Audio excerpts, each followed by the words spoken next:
अस्सलामुअलैकुम।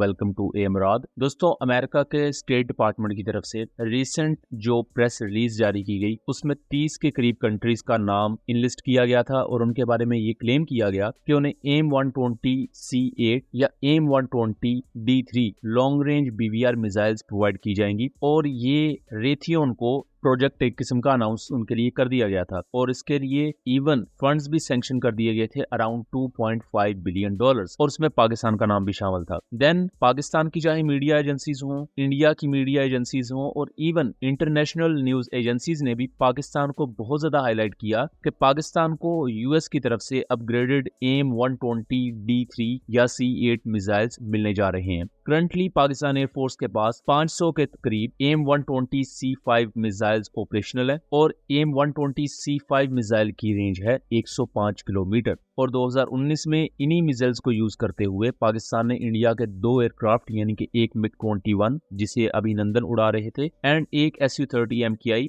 उनको shoot down किया। लेटर ऑन उसके बाद ये खबर भी मंजर आम पर आई कि इंडिया ने अपनी लॉबी को एक्टिव किया हुआ है यूएस में ताकि पाकिस्तान को ये जो पोटेंशियल, इंडिया हमेशा से ही F-16 को लेकर बहुत ही ज्यादा कंसर्न्ड रहा है क्योंकि 1980s में ही जब पाकिस्तान ने F-16 खरीदे यूएस से तो इंडिया ने तब से लेकर अब तक जितनी भी अपनी एयरफोर्स की तैयारी की है वो सिर्फ और सिर्फ F-16 सेंट्रिक ही रही है। आप इंडिया के मिराज 2000 को देखें, वो F-16 से लड़ने के लिए खरीदे गए। फिर इंडिया ने MiG-29 खरीदे। उनका मकसद भी यही था कि अमेरिकन F-16 को काउंटर किया जा सके जो कि पाकिस्तान की सर्विस में थे। देन Su-30 भी सन 2000 के अराउंड खरीदे गए तो उनका मकसद भी सिर्फ F-16 को काउंटर करना था और F-16 से इंडिया इस वजह से भी डरता था क्योंकि इन्हीं F-16 को यूज करते हुए पाकिस्तान ने 1980s 1970s में 15 के करीब सोवियत यूनियन जो कि उस वक्त की सुपर पावर थी उनके एयरक्राफ्ट डिस्ट्रॉय किए थे और इंडिया को बड़ी अच्छी तरह पता था कि F-16 की कैपेबिलिटीज क्या हैं। लेटर ऑन एक बुरा पैच भी आया पाकिस्तान के लिए जब F-16 पाकिस्तान के ऑलमोस्ट ग्राउंडेड थे, कारगिल वॉर का ईरा, और पाकिस्तान अपनी एयरफोर्स को ऑप्टिमम लेवल पर इस्तेमाल नहीं कर पाया था और यही वजह थी कि इंडियन एयरफोर्स ने उस कॉन्फ्लिक्ट में पाकिस्तान को काफी ज्यादा नुकसान भी पहुंचाया। लेटर ऑन 2005 के बाद और 2010 के अराउंड पाकिस्तान को F-16 ब्लॉक 52+ भी मिले। देन पाकिस्तान को AIM-120C5 भी मिले और पाकिस्तान की जो BVR कैपेबिलिटीज में वीकनेस थी वो खत्म होगी। अब इस वक्त मई 2025 के क्लैशेस के बाद पाकिस्तान का स्टेचर इंटरनेशनल मीडिया में और इवन इंटरनेशनल स्पेक्ट्रम में अक्रॉस द बोर्ड अपलिफ्ट हुआ है और यही वो वजह है कि रेथियोन कंपनी को ये जो कॉन्ट्रैक्ट दिया गया उसमें पाकिस्तान का नाम भी ऐड था कि पाकिस्तान को AIM-120C8 जिनकी रेंज 140 किलोमीटर के अराउंड है और AIM-120D3 जिनकी रेंज 160 to 180 किलोमीटर है, ये BVR मिसाइल्स प्रोवाइड किए जाएंगे। लेटर ऑन इंडिया भी अपनी लॉबी को अमेरिका में एक्टिव करता है और पाकिस्तान के खिलाफ ये प्रेशर बिल्ड किया जाता है कि पाकिस्तान को ये एडवांस BVR मिसाइल्स ना मिले और इसके बाद जो यूएस एम्बेसी है न्यू दिल्ली में उसकी तरफ से ये एक क्लैरिफिकेशन आ जाती है, ऑफिशियल प्रेस रिलीज जारी होती है कि जो रीसेंट न्यूज एजेंसीज की तरफ से रिपोर्ट्स हैं पाकिस्तान को अपग्रेडेड AIM-120 मिसाइल्स प्रोवाइड करने की,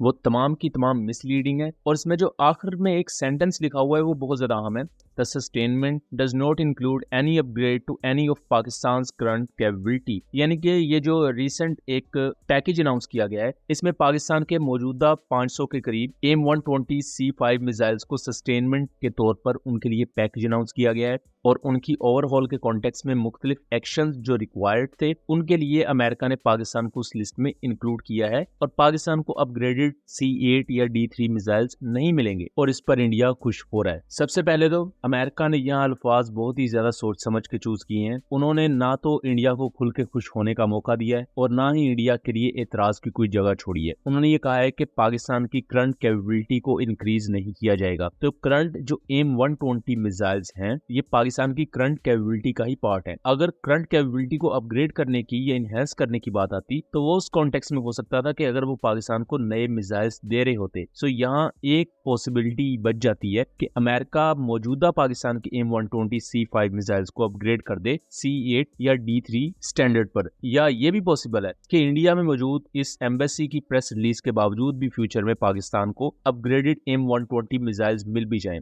लेकिन अगर दूसरे एस्पेक्ट की तरफ आ जाए कि पाकिस्तान को ये अपग्रेडेड मिसाइल्स नहीं मिलेंगे अब, तो वो भी पाकिस्तान के लिए एक लिहाज से बेहतर है। पाकिस्तान के पास उससे ज्यादा बेहतर PL-15 ऑलरेडी मौजूद है। F-16 की BVR कैपेबिलिटी बढ़ाने के लिए पाकिस्तान को अगर फ्यूचर में बेहतर पैकेज मिलता है या इसी मौजूदा पैकेज में ही पाकिस्तान की BVR कैपेबिलिटी F-16 को लेकर इनहेंस हो जाती है, तो ये इस तरह होगा कि बेस्ट इन बोथ वर्ल्ड। क्या आपके JF-17 और J-10Cs पर PL-15 हैं जो 200 किलोमीटर से ज्यादा की रेंज दे रहे हैं, देन आपके F-16 पर भी AIM-120 के अपग्रेडेड वेरिएंट्स आ चुके हैं जो एटलीस्ट आपको 150 प्लस किलोमीटर की रेंज देंगे। सो इस तरह BVR कॉम्बैट की डोमेन में पाकिस्तान इंडिया पर अभी भी सुपीरियोरिटी रखता है और उस सुपीरियोरिटी में आने वाले वक्त में इजाफा हो जाएगा। लेकिन अगर पाकिस्तान को ये AIM-120 की अपग्रेड नहीं भी मिलती तो ये फ्यूचर में पाकिस्तान को और ज्यादा पुश करेगा कि पाकिस्तान जल्द से जल्द मजीद J-10Cs और J-35 को अपनी एयरफोर्स में इंडक्ट करे, जो कि होता हुआ नजर भी आ रहा है। J-35 2026 या 2027 तक अगर पाकिस्तान एयरफोर्स की सर्विस का पार्ट बन जाएगा, जिसके ऑलमोस्ट 90% इस वक्त चांसेस है मुख्तलिफ सोर्सेज को साइट करते हुए, तो ये इंडिया के लिए मजीद मुश्किलात खड़ी करेगा, क्योंकि इस वक्त इंडिया के पास Su-57 या राफेल को लेकर कोई भी और दूसरी चॉइस नहीं है।